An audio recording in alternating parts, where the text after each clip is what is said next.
नमस्कार प्रिय छात्रों। इतिहास विषय से संबंधित टीजीटी, पीजीटी के लिए हमने 63 प्रश्न लेकर के आए हैं और इन प्रश्नों को आपको हल करके बताना है कि आपके कितने प्रश्न सही हुए हैं। जितने प्रश्न सही हुए हों कमेंट करके हमें ज़रूर बताइए। आपकी आगामी परीक्षा के लिए ये प्रश्न बहुत ही इम्पोर्टेंट है। तो चलिए शुरू करते हैं, देखते हैं पहला प्रश्न क्या है। भागवत धर्म से संबंधित प्राचीनतम अभिलेखीय साक्ष्य है। तो भागवत धर्म से संबंधित प्राचीनतम अभिलेखीय साक्ष्य निम्न में से कौन सा है? तो वह साक्ष्य होगा हेलियोडोरस का बेसनगर अभिलेख। ऑप्शन बी सही होगा।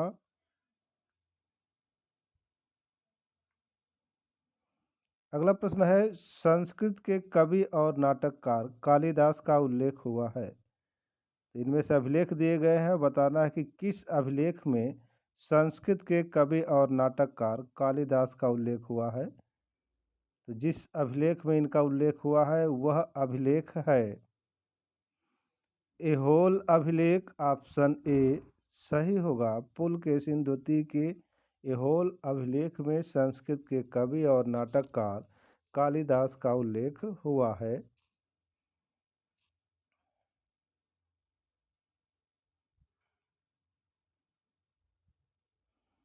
अगला प्रश्न है, भाग शब्द का अभिप्राय है।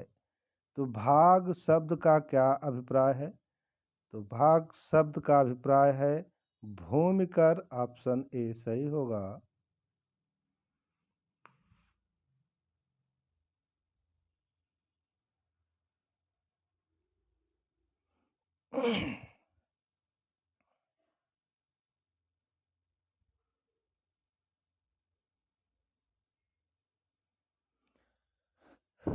अगला प्रश्न है, सूचियों को सुमेलित करना है। एक तरफ लेखक हैं, एक तरफ उनकी रचनाएं हैं।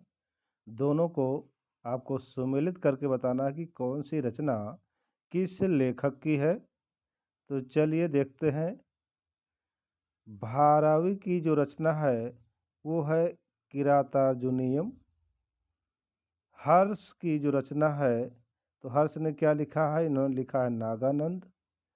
कालिदास की रचना मालविकाग्निमित्रम है और जबकि राजशेखर की रचना है कर्पूर मंजरी। तो इस प्रकार आपने मिलान करके देखा कि कौन किससे सुमेलित है।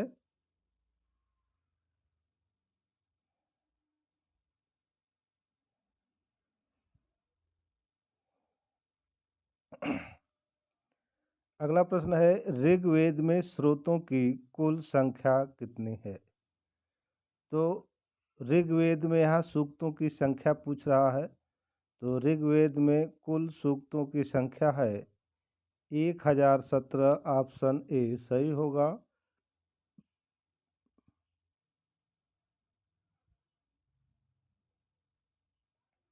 वैदिक युग की संस्था सभा और समिति को किस देवता की दो पुत्रियां कहा गया है? तो वैदिक युग की संस्था सभा और समिति को प्रजापति की दो पुत्रियां कहा गया है। ऑप्शन सी सही होगा।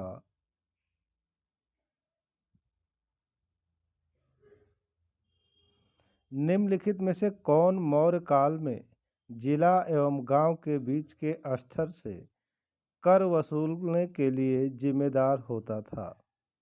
तो मौर्य काल में जिला और गांव के बीच कौन सा अधिकारी कर वसूलता था? तो वह अधिकारी होगा गोप। ऑप्शन ए सही होगा।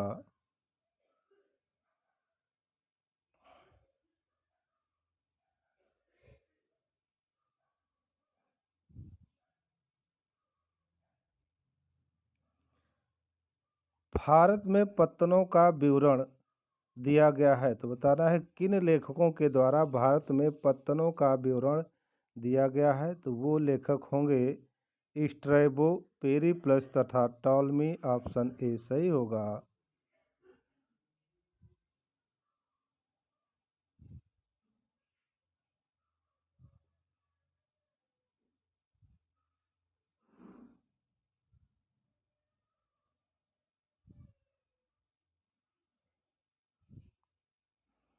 अगला प्रश्न है, ब्रह्मा छत्र शब्द का क्या तात्पर्य है? तो ब्रह्मा छत्र शब्द का तात्पर्य क्या होगा? तो इसका तात्पर्य है ऐसे ब्राह्मण जिन्होंने क्षत्रिय की स्थिति प्राप्त कर ली है, ऐसे ब्राह्मणों को क्या कहा गया है? तो ब्रह्मा छत्र कहा गया है।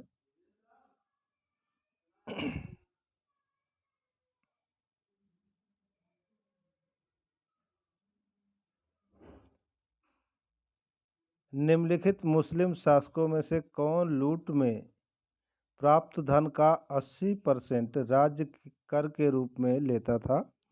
तो वह कौन सा मुस्लिम शासक था जो लूट में प्राप्त धन का 80% राज्य कर के रूप में लेता था? तो वह मुस्लिम शासक होगा अलाउद्दीन खिलजी। ऑप्शन बी सही होगा।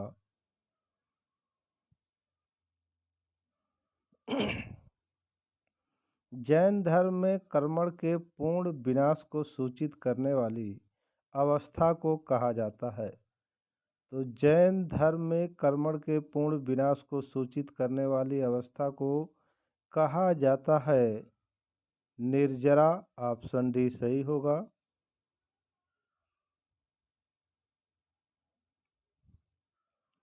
निम्नलिखित में से शून्यवाद के व्याख्याकार कौन थे? तो बताना है आपको निम्न में से शून्यवाद के व्याख्याकार कौन थे। तो शून्यवाद के व्याख्याकार माना जाता है नागार्जुन को।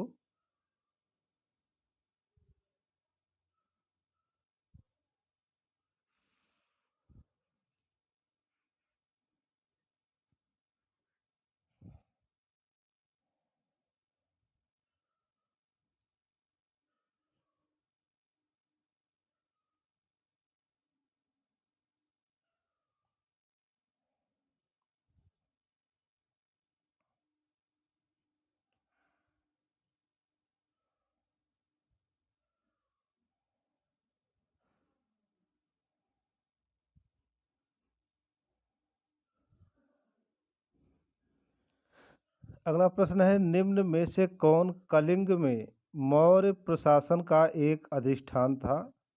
तो कलिंग में मौर्य प्रशासन का एक अधिष्ठान तोसली को माना जाता है। ऑप्शन डी सही होगा।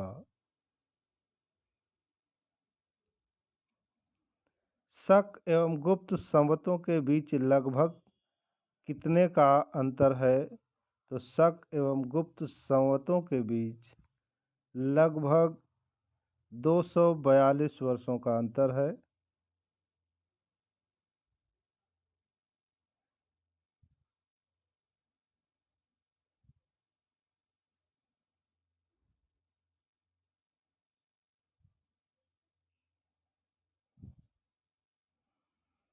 निम्नलिखित में से कौन धर्मशास्त्रकार गढ़वाल राजा गोविंद चंद्र का मंत्री था? तो कौन धर्मशास्त्र गढ़वाल राजा गोविंद चंद्र का मंत्री था? तो वह मंत्री कौन था? तो वह मंत्री था लक्ष्मीधर।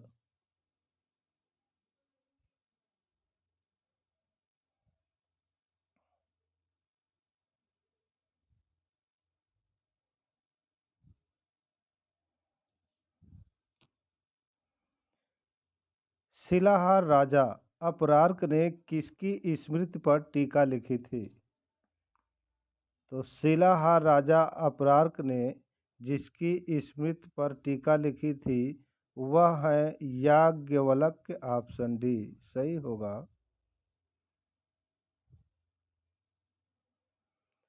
अकबर के शासनकाल में भारत आने वाला यात्री कौन था? तो अकबर के शासनकाल में भारत आने वाला यात्री गोल्डी था।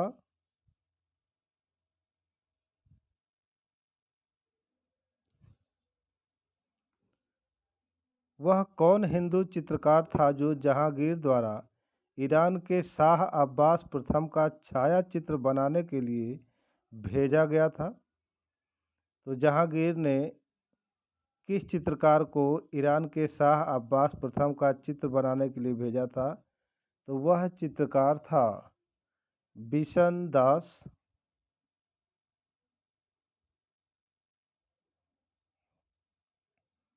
निम्नलिखित युग्मों में से कौन सही सुमेलित नहीं है?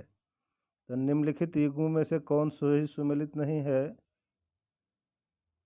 तो इसमें से जो सही सुमेलित नहीं है वह है ऑप्शन सी, लॉर्ड लिटन भारतीय विश्वविद्यालय अधिनियम। यह सही नहीं है क्योंकि भारतीय विश्वविद्यालय अधिनियम लॉर्ड कर्जन के समय में पारित हुआ था।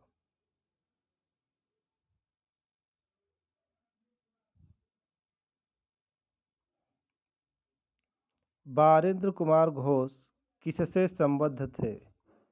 तो बारिंद्र कुमार घोष किससे संबंध थे? तो बारिंद्र कुमार घोष अनुशीलन समिति से संबद्ध थे। अनुशीलन समिति का प्रमुख उद्देश्य था खून के बदले खून।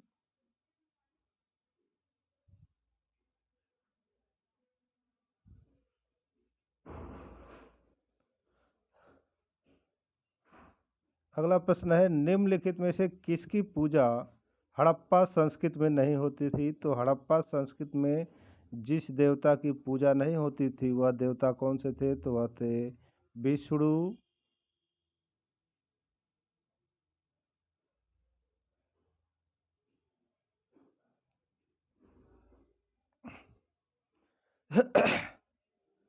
आलमगीरपुर किस नदी के किनारे स्थित है? तो आलमगीरपुर हिंडन नदी के किनारे स्थित है। राजा के निर्वाचन से संबंधित सूक्त पाए जाते हैं। तो राजा के निर्वाचन से संबंधित सूक्त किस वेद में पाए जाते हैं? तो वह वेद है अथर्ववेद।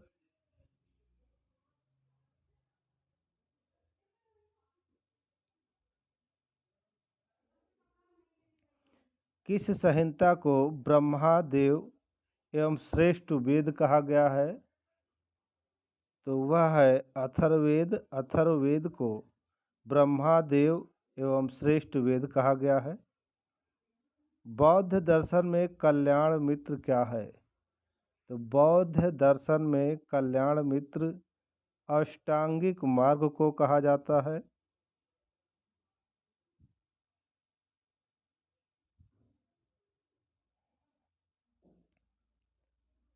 निम्नलिखित में से कौन एक शैव आचार्य थे? तो बताना है कि निम्न में से कौन एक शैव आचार्य थे? तो सुंदर मूर्ति एक शैव आचार्य थे।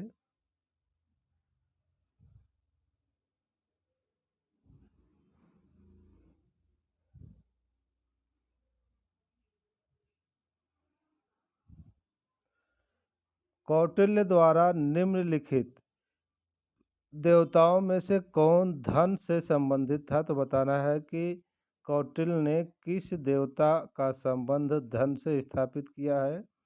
तो वह देवता कौन है? तो वह देवता किसे माना जाएगा? तो वह माना जाएगा वैष्णव को।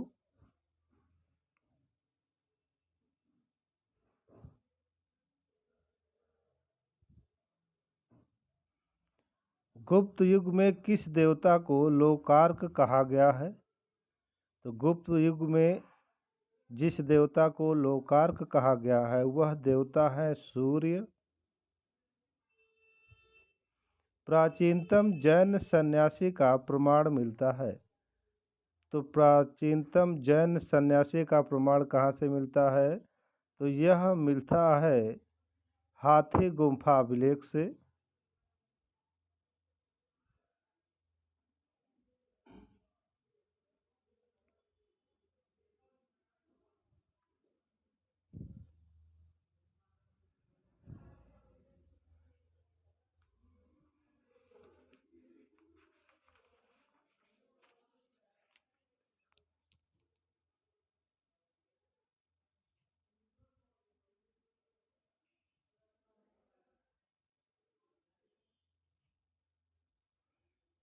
निम्नलिखित में से कौन सा युग्म सही है?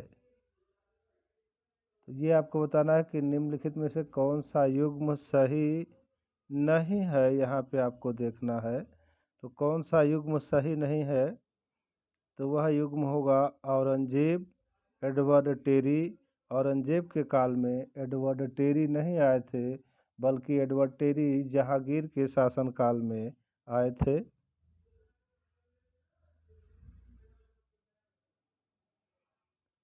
वह प्रथम भारतीय शासक कौन था जिसने अरब सागर में भारतीय नौसेना की सर्वोच्चता स्थापित की? तो वह प्रथम भारतीय शासक जिसने अरब सागर में भारतीय नौसेना की सर्वोच्चता स्थापित की थी, तो वह शासक होगा राजराज प्रथम। ऑप्शन ए सही होगा।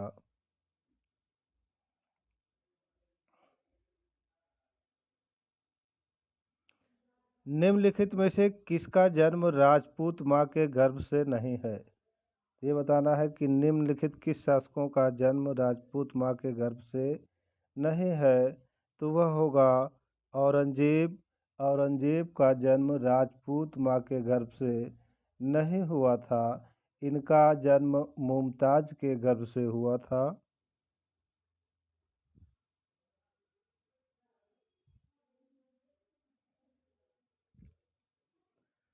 मासिक अनुपात के आधार पर वेतन की प्रथा किस मुगल सम्राट ने प्रारंभ किया?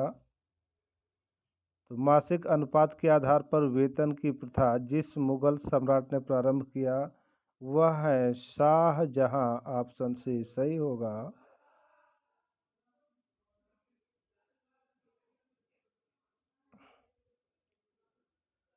पैबाकी क्या है? तो पैबाकी अप्रदत्त जागीर भूमि है।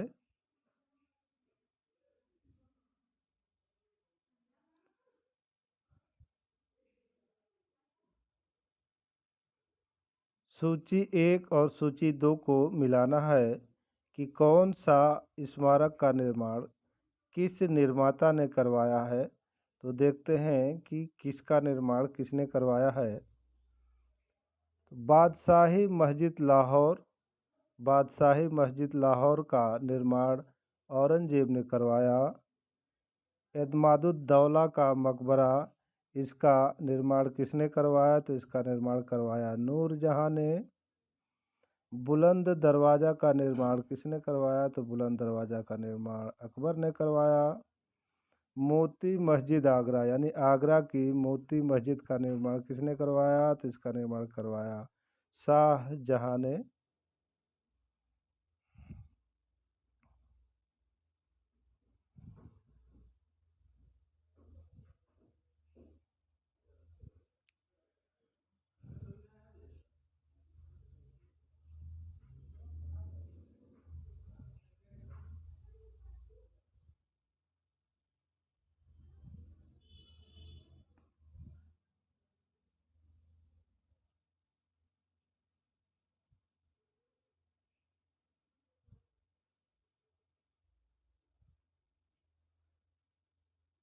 योग से संबंधित कथनों पर ध्यान दीजिए। दोनों कथन दिए गए हैं और उपयुक्त में से कौन सा कथन सही है यह है आपको विकल्प में चुनना है। चलिए देखते हैं योग से संबंधित कथन। पहला है योग संख्या मत के 25 सिद्धांतों के साथ साथ ईश्वर या भगवान को 26वें सिद्धांत के रूप में स्वीकार करता है, इसलिए यह मत अधिक आस्तिकवादी है। तो यह योग से संबंधित सही सिद्धांत है। दूसरा देखते हैं योग पुरुष को प्राकृतिक से अलग महसूस करने संबंधी आध्यात्मिक उपाय बताता है। तो यह योग से संबंधित सिद्धांत नहीं है। इस प्रकार इसका सही आंसर क्या होगा? उपयुक्त केवल ए, यानी पहला सही होगा।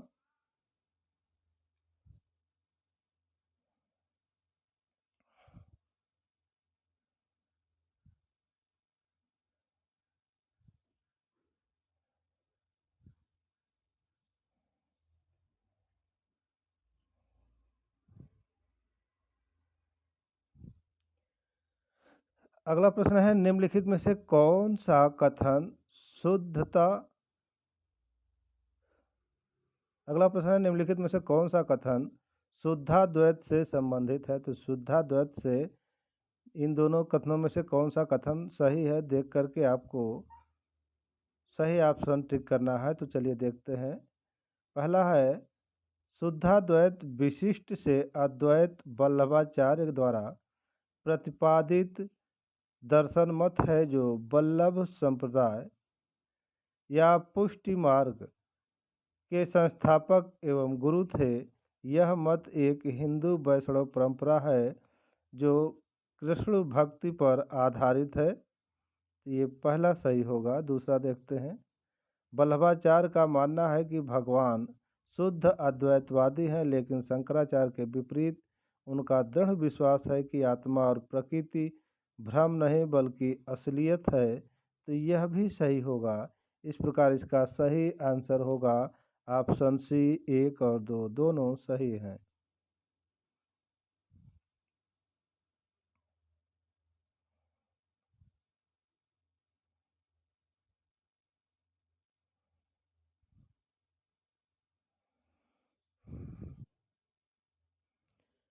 विजयनगर साम्राज्य में जिलों को क्या कहा जाता था? तो विजयनगर साम्राज्य में जिलों को नाडू कहा जाता था।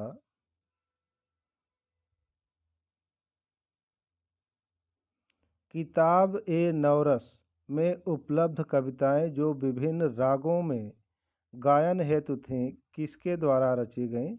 तो किताब ए नवरस की रचना किसने की है? इसकी रचना की है इब्राहिम आदिल शाह द्वितीय ने।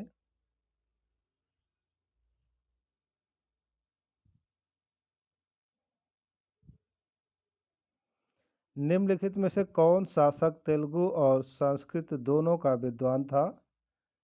तो बताना है आपको कि कौन सा शासक तेलुगु और संस्कृत दोनों का विद्वान था।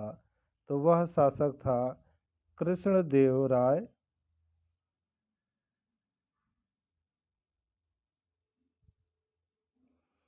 निम्नलिखित में से गुजरात के किस शासक को पुर्तगालियों ने धोखे से उस समय डुबो दिया जब वह अपने जलयान पर था? तो धोखे से गुजरात के किस शासक को पुर्तगालियों ने जहाज पर डुबोया था? तो वह शासक होगा बहादुर शाह। बहादुर शाह गुजरात का शासक था जिसे पुर्तगालियों ने धोखे से उसके जलयान को डुबो दिया जब वह जहाज पर था।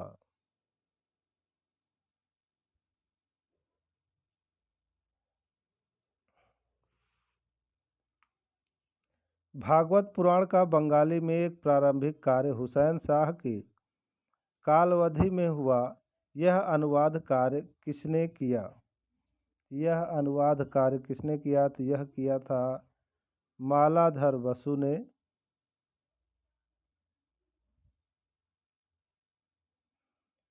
निम्नलिखित में से कौन सा सामंत वर्ग दक्कन में बहमनी साम्राज्य की स्थापना से संबंधित है? तो दक्कन में बहमनी राज्य की स्थापना से संबंधित कौन है? तो वह है अमीर सादा। अमीर सादा दक्कन में बहमनी राज्य की स्थापना से संबंधित था।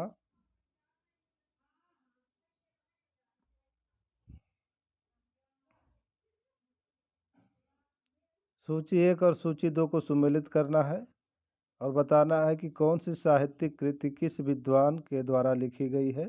तो चलिए देखते हैं कौन सी साहित्यिक कृति किसने लिखा है। हमीर रासो। तो हमीर रासो की रचना किसने की है? तो इसकी रचना की है सारंगधर ने। पंपा रामायण। पंपा रामायण किसने लिखा है? तो पंपा रामायण लिखा है नागचंद्र ने। प्रसन्न राघव। प्रसन्न राघव की रचना किसने की है? तो प्रसन्न राघव की रचना जयदेव ने की है। स्वविरोचित मनोचरित, इसकी रचना किसने किया? तो इसकी रचना किया अल्लाह सानी पेद्दन ने।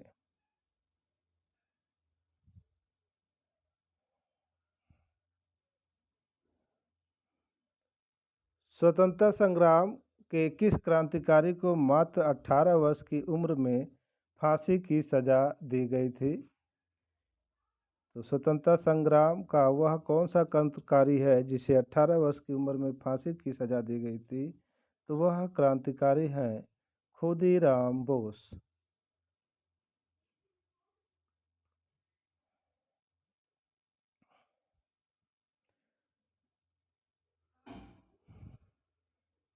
भारतीय स्वतंत्रता संग्राम के दौरान सूर्यसेन निम्नलिखित में से किस घटना से संबंधित हैं?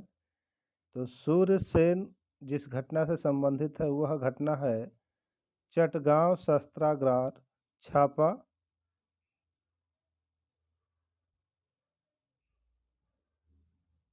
किसने कलकत्ता से दिल्ली तक ग्रैंड ट्रंक रोड की मरम्मत करवाई? तो कलकत्ता से दिल्ली तक किसने ग्रैंड ट्रंक रोड की मरम्मत करवाई थी? तो वह हैं लॉर्ड ऑकलैंड।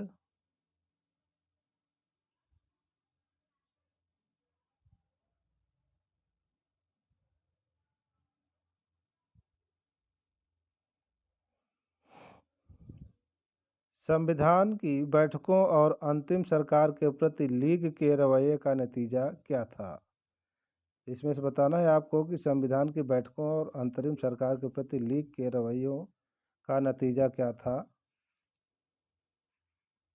तो इसका नतीजा क्या था, जल्दी से बताइए। इसका नतीजा था लीग ने पाकिस्तान के लिए अपनी जंग में कांग्रेस के साथ समझौता किया।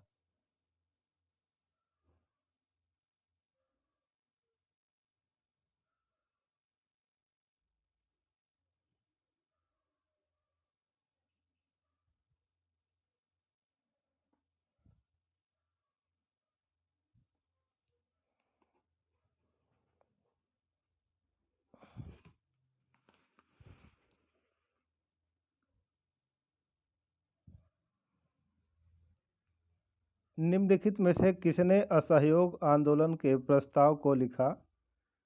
तो असहयोग आंदोलन के प्रस्ताव को किसने लिखा था? तो यह प्रस्ताव लिखा था महात्मा गांधी ने।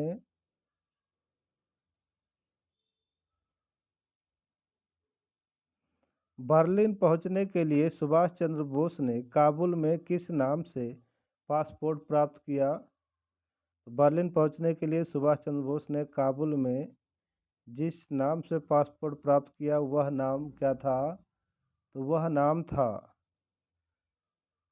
ऑरलैंडो मैसोटा।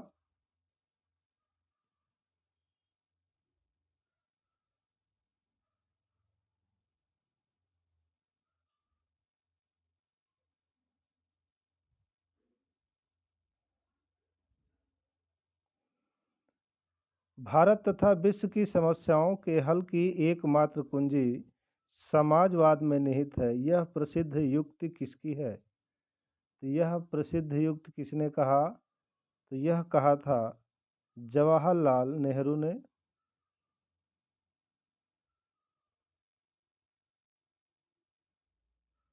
नीचे दिए गए यूरोपियन युद्धों में से किसने भारतवर्ष में प्रथम कर्नाटक युद्ध भड़का दिया? तो यूरोप में कौन सा वह युद्ध चल रहा था जिसने भारत में प्रथम कर्नाटक युद्ध भड़का दिया? तो वह युद्ध था ऑस्ट्रिया के उत्तराधिकार का युद्ध।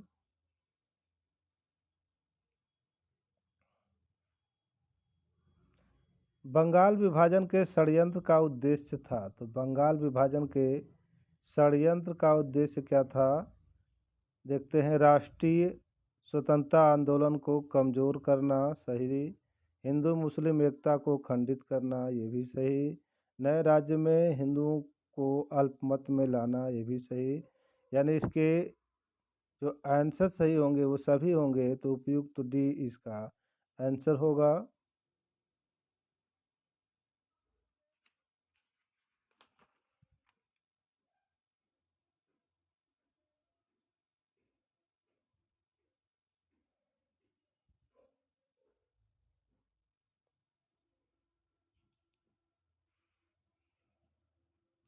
बिहार तथा उड़ीसा में कौमियावटी प्रथा क्या थी? तो बिहार तथा उड़ीसा में कौमियावटी प्रथा क्या थी? तो वह थी बंधुआ मजदूरी का एक रूप था।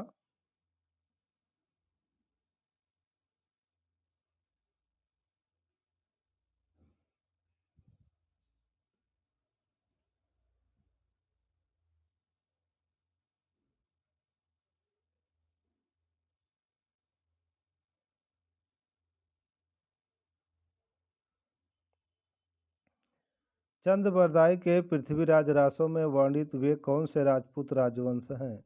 जिनकी उत्पत्ति आबू पर्वत के अग्निकुंड से बताई गई है। तो वह राजपूत राजवंश बताना है जिनकी उत्पत्ति माउंट आबू पर्वत के अग्निकुंड से हुई है। तो वे राजपूत राजवंश हैं। प्रतिहार, चहमान, चालुक्य तथा परमार।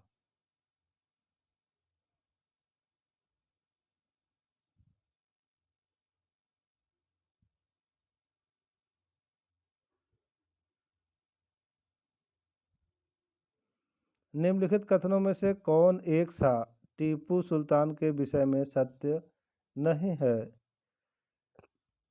तो इसमें से कौन सा कथन टीपू सुल्तान के विषय में सत्य नहीं है? तो वह कथन है कि उसने सामुद्रिक सेना नहीं बनाई थी। यह कथन सत्य नहीं है।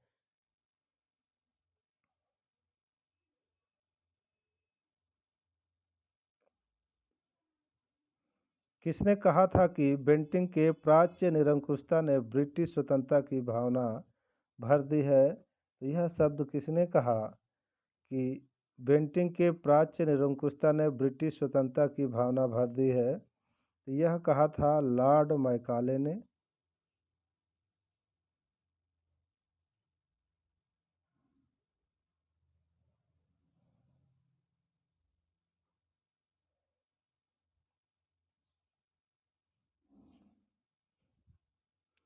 निम्नलिखित में से कौन सा 1857 के विद्रोह का परिणाम नहीं था? तो इनमें से बताइए पढ़ करके कौन सा 1857 के विद्रोह का परिणाम नहीं था? तो वह परिणाम जो 1857 के विद्रोह का नहीं था वह था इसके कारण ईसाई धर्म का प्रचार प्रसार हुआ। यह उसका परिणाम नहीं था।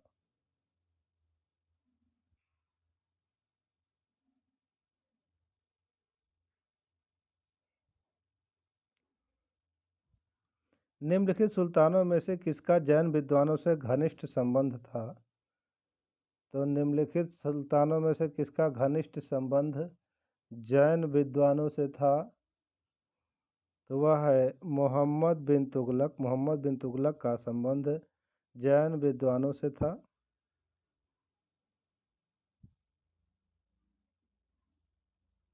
निम्नलिखित में से कौन मोतीलाल नेहरू समिति का सदस्य नहीं था? तो मोतीलाल नेहरू समिति का सदस्य कौन नहीं था? तो वह थे अरविंद घोष। अरविंद घोष मोतीलाल नेहरू समिति के सदस्य नहीं थे। संस्कृत का ज्ञान प्राप्त करने वाला पहला अंग्रेज कौन था? तो संस्कृत का ज्ञान प्राप्त करने वाला पहला अंग्रेज चार्ल्स विल्किंसन था।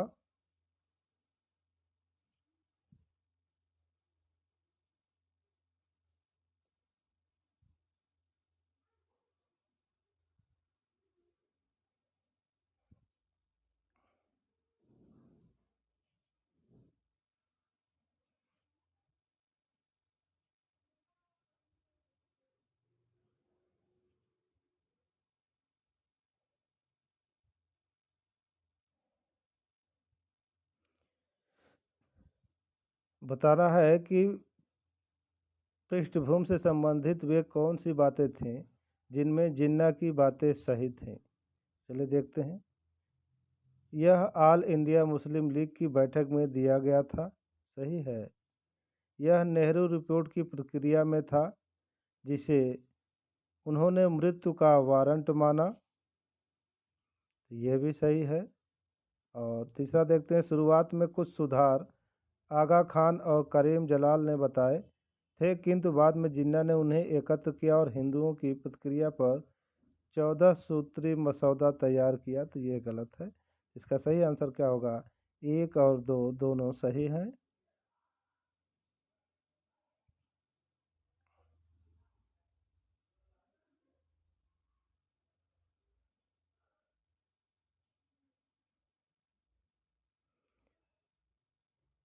अंतिम प्रश्न है जगमोहन उड़ीसा के मंदिरों के किस भाग को कहते हैं? तो जगमोहन उड़ीसा के मंदिरों के किस भाग को कहते हैं? तो यह कहते हैं मंडप को। मंडप को जगमोहन कहा जाता है उड़ीसा के मंदिरों के एक भाग को। तो दोस्तों मेरे ख्याल से वीडियो पसंद आई होगी। आप कमेंट करके बताइए कि 63 प्रश्नों में से आपने कितने प्रश्न सही किए हैं। अब अगला वीडियो अब जल्दी ही लेकर के आएँगे। वीडियो देखने के लिए आप लोगों का बहुत-बहुत धन्यवाद।